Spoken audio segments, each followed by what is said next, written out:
Hello there, people of the internet. Did you guys know that I'm a gun guy?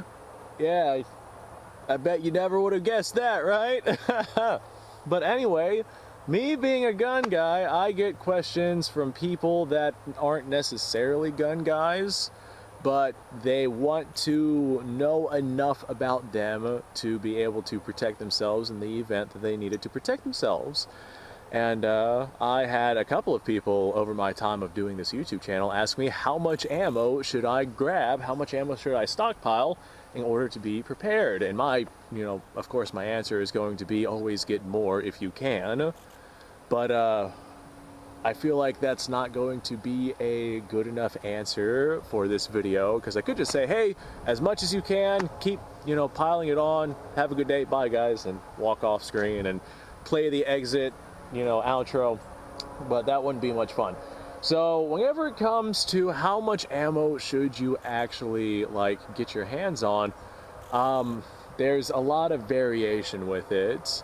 A good general rule of thumb is that if it is an intermediate caliber rifle like this Ruger Mini 14 chambered in 223-556, a good general rule of thumb is to have at least a bare minimum 1,000 rounds to protect yourself and your family and everyone else. That's a good baseline. If you can't manage to pull that off, then just buy a box of ammo every time you can afford it, and you'd be surprised how fast that ammunition stacks up. Speaking of ammunition, what I'm doing out here is not free, so if you want to help me in my adventures, links to Utreon and Patreon are below in the description. Helping me out there will definitely help me make more content more often. But if you have yourself an intermediate rifle, get yourself 1,000 rounds for it, and that will be a good general baseline of defensive ammunition in the event that you have to use the rifle to defend yourself. Now, I always recommend that people get themselves more magazines for their firearms. Like, for example, I had a buddy of mine who had one magazine despite the fact he had 1,000 rounds of 223-556. So I guess in the event that he would have to use that firearm to defend himself, he would be sitting there hand loading that magazine with more ammunition from his stockpile of 1,000 rounds.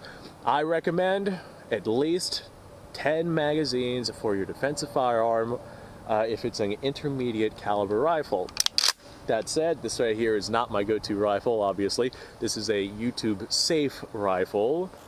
So we're gonna go ahead and just send a couple of rounds down range here because I'm on the gun range and have the ammunition, and I can do it.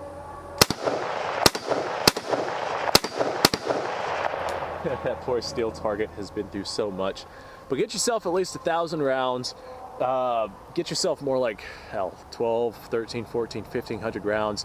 And then spend that 200, 300, 400 extra rounds for training and breaking in your rifle and making sure it functions and just being capable and competent enough with that rifle to be able to use it.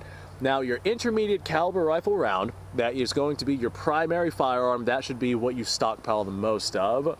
For example, I have me here a Mosin Nagant 7.62x54 rimmed. This is not my go-to. So even if I have 1,000 rounds of that right there, I'm not going to go out and spend a bunch of money on 1,000 rounds of 7.62x54 rimmed. Well, I probably would. But if you're specifically going for prepping purposes, you're not going to go out and spend a bunch of money on 1,000 rounds for this secondary rifle. You could probably get away with more like 200 rounds for it, and then put more money into the ammunition for your primary. This right here would absolutely be a secondary fallback, or potentially like a survivalist rifle. I mean, there's a lot of perks to having a full power rifle in your arsenal, but if it's a bolt action, you don't want to have that as your primary. You definitely want something self-loading. Oof. Ah, goodness. This Mosin's not very accurate because I have shot the ever-living hell out of it. Looks like we hit the concrete with that one, and we absolutely blew that whole area apart. But your secondary firearm, you don't necessarily have to worry about stockpiling ammo for it. You want to have some so you can go ahead and use it, but it's not nearly as important as stockpiling for your primary. If you can afford more accessories, more ammunition, more anything for this, then by all means go ahead and do it. And it doesn't have to be a Ruger Mini 14, just any kind of primary style fighting rifle that you want to go with. Now, if you have yourself something like a pump action shotgun, like what I have here, this is an 1897 Winchester.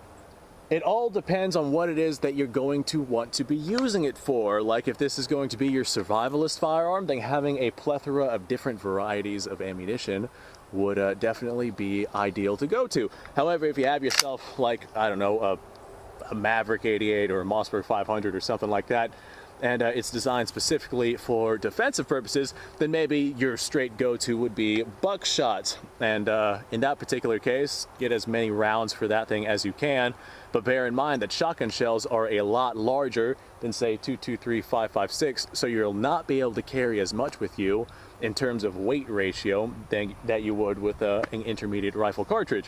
And shotgun shells tend to be less effective at range than cartridges like that, especially if you're firing something that is not a solid projectile like a slug. Like if you're firing buckshot or something, the odds of you making a hit on target at 250 yards is basically non-existent.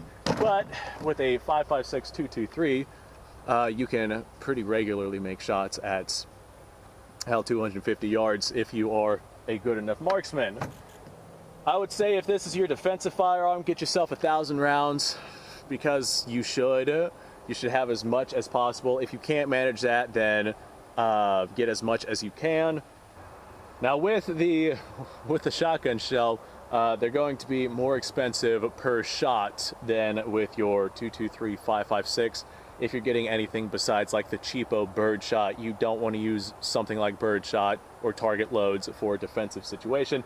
They're not going to be much good past like 15 yards. Now, if you get yourself something like a PCC, chambered in 9mm, I believe I have some rounds in this actually. Get yourself a PCC, for example with this 9mm, and let's say you have yourself a handgun as well, so you have two different firearms in 9mm, and the ammunition will be interchangeable between them. I'd recommend going with something more like 2,000 rounds as opposed to the 1,000 rounds. Now, 9mm specifically is cheaper than a lot of your other cartridges, so you'd be able to pick up more ammunition for the same amount of money that you would spend on other firearms. Like for example, 500 rounds of 7.62 by 54 rimmed, gonna cost you roughly $300 or so. Well, $300 will get you like 1,500 rounds of 9mm. Not as powerful as 7.62 by 54 rimmed, but you get a lot more shots for a lot less money. Not only that, but with this being a PCC, very controllable, very easy to fire, recoil's not that bad, and you can get a lot of rounds for not a lot of money. If you have more than one of the firearm, then like I said, get yourself probably about 2,000 rounds, but you got to take into consideration price and weight and portability, etc., etc. If you are in a situation where you know you're going to be bugging out, then having 10,000 rounds of a cartridge probably would not be ideal, especially if you don't have a way to transport that ammunition. However, if you have something like 22 long rifle, which I do not have out here, so I'll just go ahead and show off my M1 Garand instead. If you have yourself something like 22 long rifle, 1,000 rounds of 22 long rifle, that's gonna go really quickly. 22 long rifle is not very powerful, and 22 long rifle is not all that reliable. You're gonna have a lot of duds and hang fires. In the event that you have to use it, you're probably gonna be using more than one round. I mean, it's a good cartridge, don't get me wrong, but I mean, you can get a lot of it for not a lot of money, but you'll also be spending a lot of it too whenever you're out using it for practical purposes, so just bear that in mind. So whenever you are stockpiling 22 long rifle, I'd recommend more like 3, 4, 5,000 rounds to be able to run through your rifle, because 22 long rifle just doesn't go as far as say something like 30-06 or 223 5.56 or 7.62 by 54 rimmed or 7.62 by 39. There's more powerful rounds that are able to do way more than 22 long rifle can.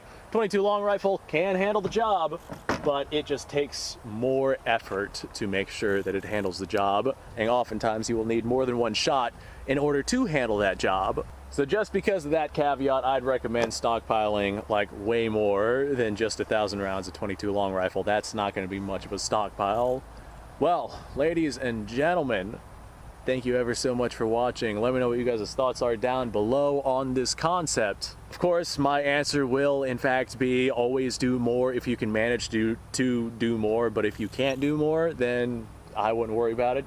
And if you already have the ammunition, like for example, if you go out and spend, you know, your week's paycheck on 1,000 rounds at 223, 5.56, and you only have, you know, one magazine for the rifle and no accessories whatsoever, rather than buy more ammunition, since you already have 1,000 rounds, you should be pretty set and good to go. Get accessories for that rifle, and maybe a few extra rounds in order to get some training in, make sure it actually functions and whatnot. But once you get that 1,000 rounds, if you don't have everything else that you need to be able to run the rifle effectively, then I would recommend focusing on that rather than continuing to stockpile more and more ammunition. Anyway, thanks for watching. Appreciate your time. Like, subscribe, share, description, links. Go check it out. You guys go off. Have yourself a fantastic day. I will see you in the next video.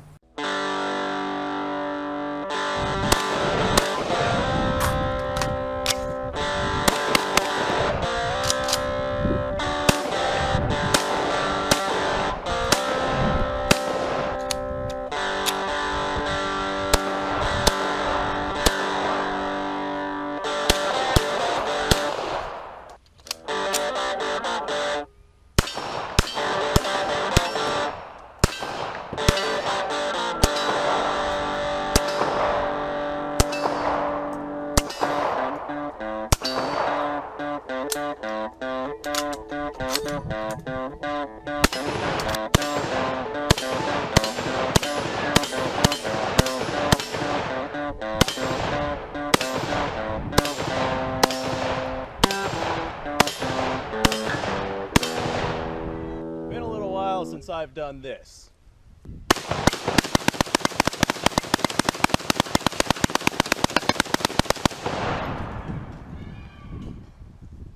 Bonnie and Clyde be damned.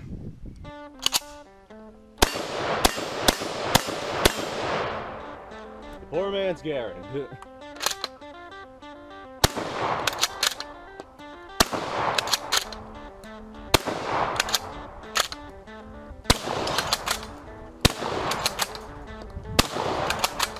It's a shame that bolt-action shotguns aren't more mainstream.